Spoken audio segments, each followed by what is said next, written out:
Hello people, welcome back into this channel, and in this video I would like to show to you the way how to remove object on a CapCut easily. So actually removing object from your video clip on a CapCut is quite tricky, so these tips will be only work for specific videos, such as the video or the clip that containing the object that you want to remove must be like in a static form, because it's so tricky. So the things that we need to do is just go click the clip, and after that we need to copy the clip by like slide these features into the left side until we found copy or duplicate here. And after that you just need to make this clip become an overlay, so you just need to slide into the right side, back again, and find the overlay tools, and then you just need to go click it.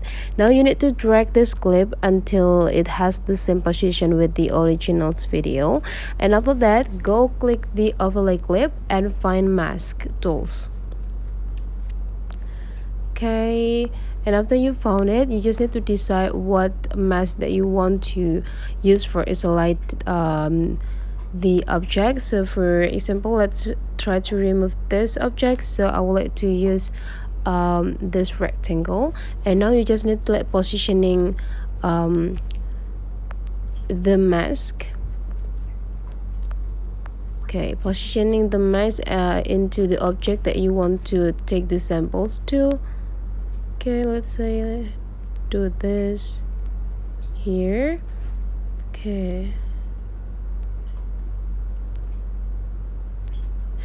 and after you done isolating the mask, you just need to go click done.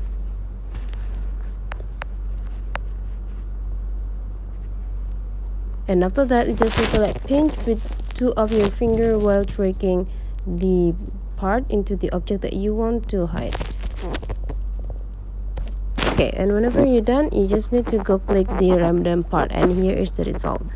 So that's the way how to remove object on a CapCut. Hopefully this tutorial today is useful for you guys. So don't forget to leave some comment, like, and subscribe into this channel, and I'll see you for the next video.